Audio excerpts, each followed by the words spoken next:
Everyone knows gold is the metal that mattered. It is the one empires chased, the one buried with kings, the one every currency was eventually measured against, the thing we still mean when we call something the gold standard.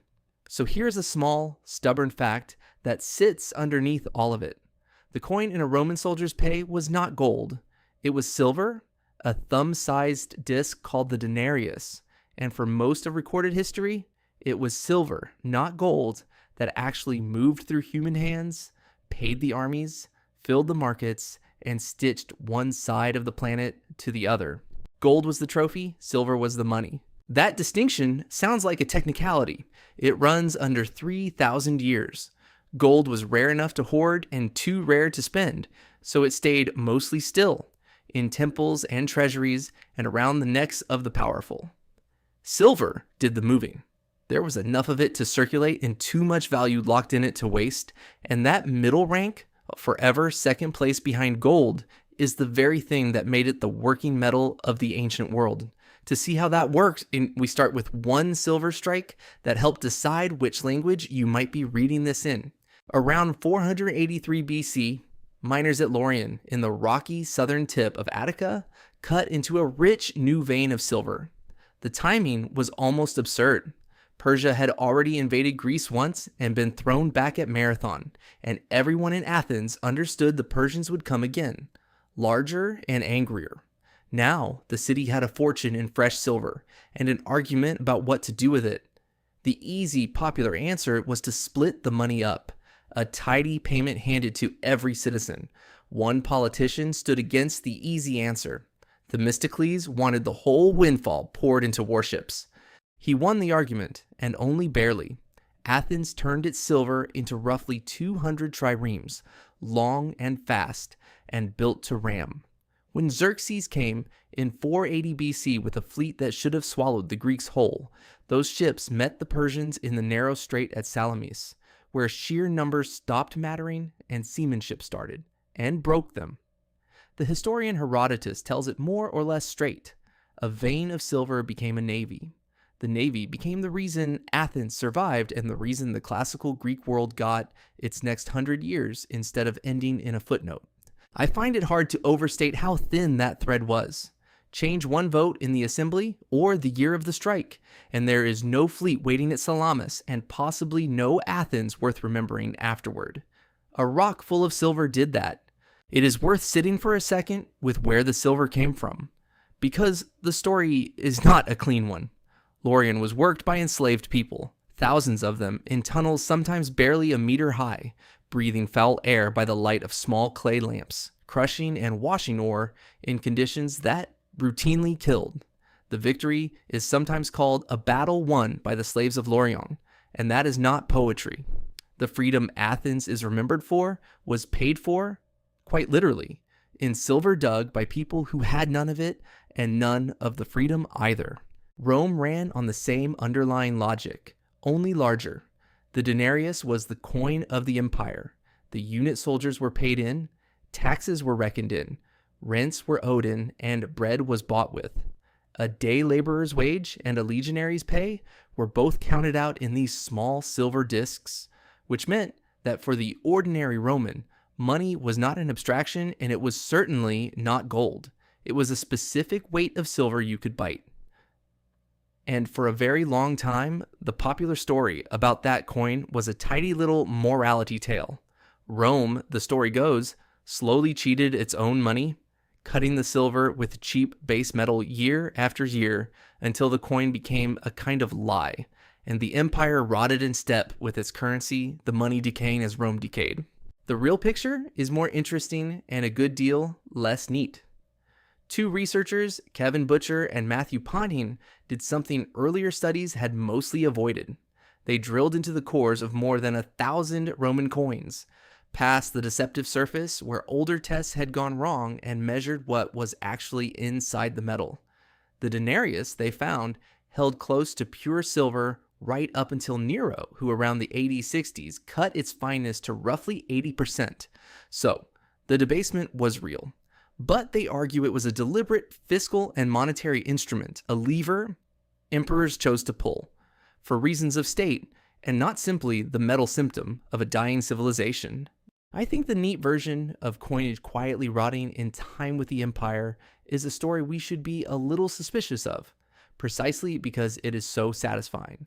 The specialists who have actually put the coins under the beam are the ones telling us it was more calculated and more complicated than slow decay. When the hard evidence and the tidy narrative pull in different directions, the tidy narrative is usually the one that turns out to be wrong. There is a deeper sign of how completely silver was money, and it is hiding in the words people still use. In Latin, the word for silver is argentum, and it is the same word that gives the whole vocabulary of coin and cash. In French today, the ordinary word for money is argent, which is also simply the word for silver. In Spanish, plata means silver, and it is still slang for money on two continents. A country in South America, Argentina, is named for the metal that never actually turned up there in the quantities the name promised. Whole languages quietly decided thousands of years ago that silver and money were the same idea. Gold never captured a language like that. Still, for all its reach, the ancient silver economy was a local affair. Mediterranean silver stayed mostly in the Mediterranean. Chinese silver stayed in China. The metal was money across many separate worlds, but the worlds themselves did not yet touch.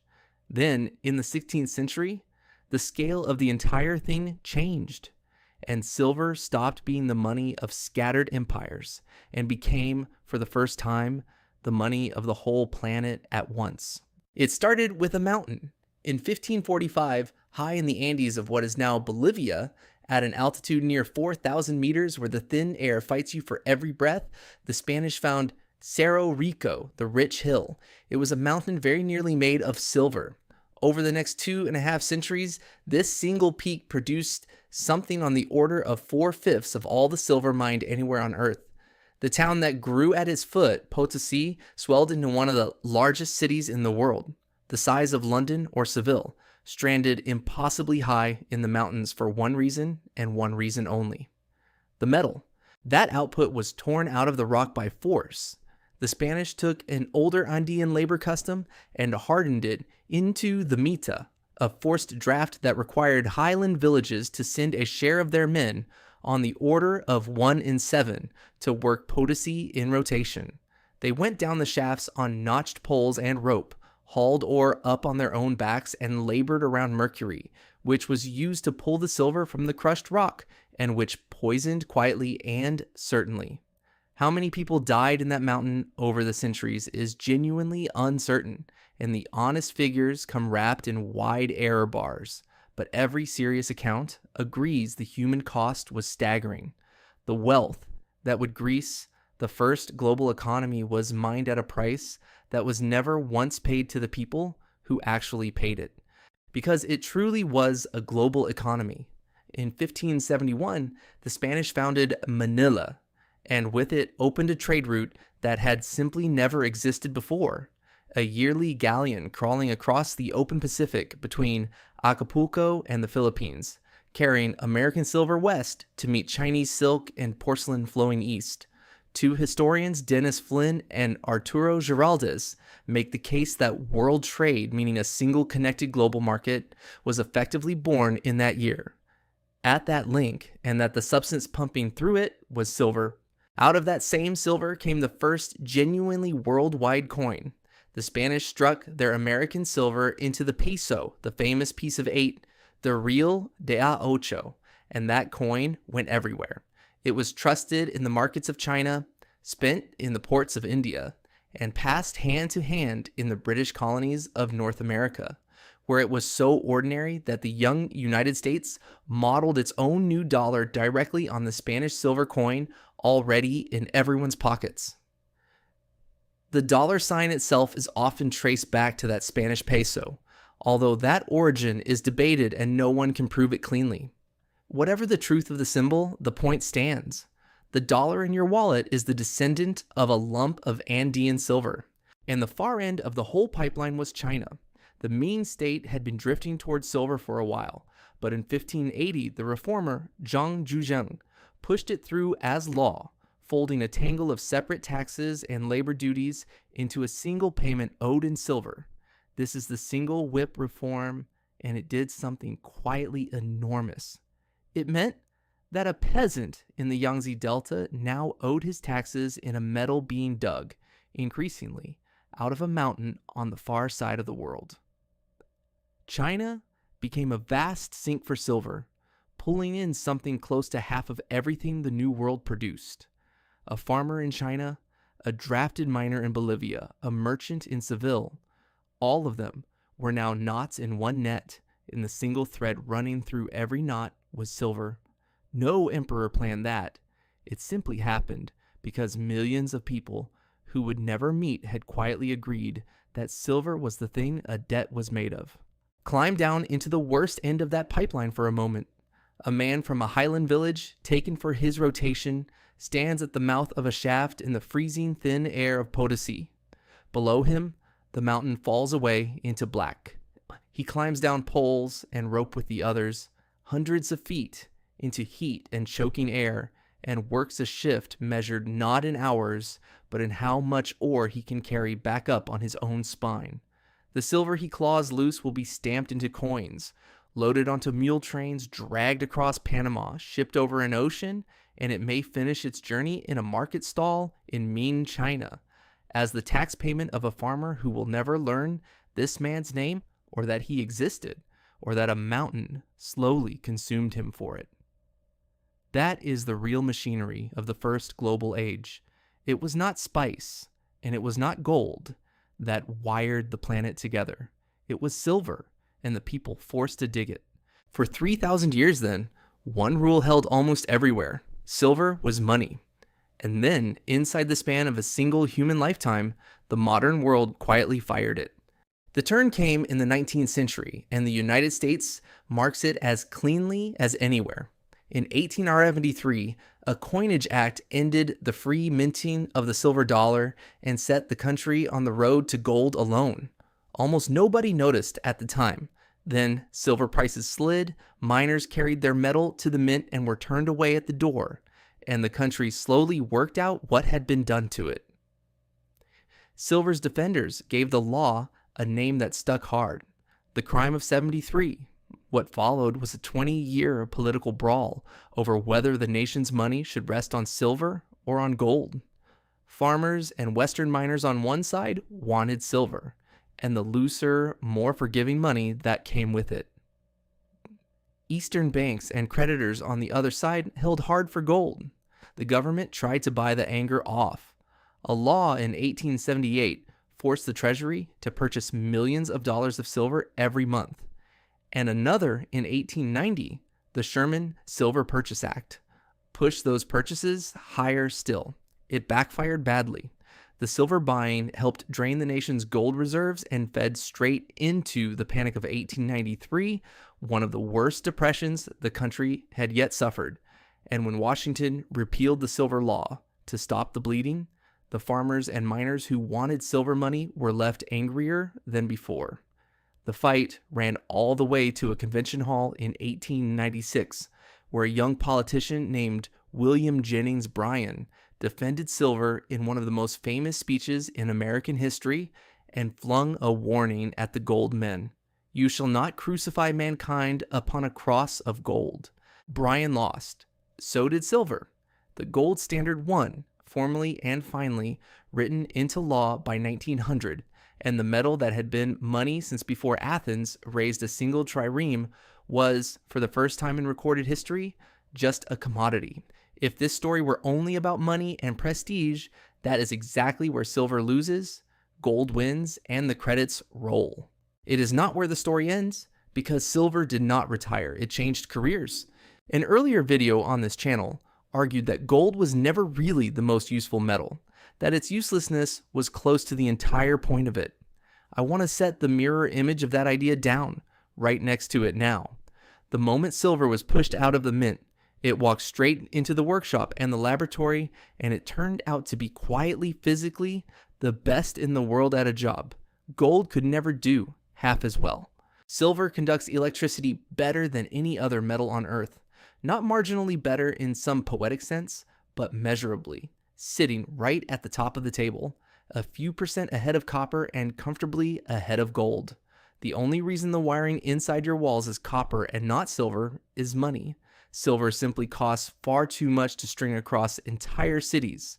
But wherever conductivity matters more than price, silver is what the engineers reach for, and it is tucked inside a great deal of what you touch every day without ever thinking about it. Then there is light. For roughly a century and a half, photography was silver. Crystals of silver halide darkening exactly where light struck them are the reason any photograph existed at all before the digital sensor arrived. Every portrait of your great-grandparents, every war photograph, every faded holiday snapshot from the whole analog age was silver, catching a single moment of light and agreeing to hold on to it. There is a quieter role too. Silver kills microbes, which is why it has turned up for centuries in wound dressings and water treatment and still does in modern burn medicine, though that reputation has also been badly overstated by people selling things, and it pays to keep the real, narrow uses separate from the folklore. And the future keeps calling the metal back to work. The paste that carries current across the face of a solar cell is silver. As the world races to bury deserts and roofs under photovoltaic panels, demand for silver as a hard industrial input, not as a shiny thing to hoard, keeps climbing. The metal we retired from money in 1900 turns out to be one of the metals quietly running the energy transition of the 2000s. So the paradox finally comes apart, and the answer was sitting inside the ranking the entire time. Silver was never the prestige metal, and that is exactly why it mattered more. Its second place was the whole source of its power. As money, it was common enough to flow through millions of ordinary hands and valuable enough to be trusted doing it, which is precisely the combination gold could never manage, because gold was always too scarce to spend and too precious to risk. As a material, silver is simply the best conductor there is, the finest in the world at the one task the electrical age most needs performed. Gold sits still, it always has. It waits in vaults and rings and reserves and holds its value by doing absolutely nothing. Silver moves. It moved economies for 3,000 years, and now it moves electrons, and in its whole long history, it has almost never been allowed to simply sit there and be admired. Which is why, right now, the metal closer to you is not the gold, it is the silver. The phone in your hand is routing its current through traces of it. If solar panels feed your grid, they are gathering that power along fine lines of silver paste. The battery, the laptop, the switch, the sensor, the working guts of the modern world are laced with the metal the jewelry counters still politely rank in second place. On a ring, gold outranks silver. On a circuit board, that ranking flips completely and the humble metal does the actual work. So the next time you catch yourself treating gold as the serious one and silver as the runner-up, try one small thing. Look at where each metal actually is. Find the gold first. It will be somewhere safe and somewhere still. A ring, a vault, a bar, behind glass, holding its value by holding its position and moving for no one. Then go and find the silver. It will be in the wire, in the panel, in the thin, bright trace on the board under your fingertip, carrying the current that runs your entire day. One of those two metals is being kept. The other one is working. It always was.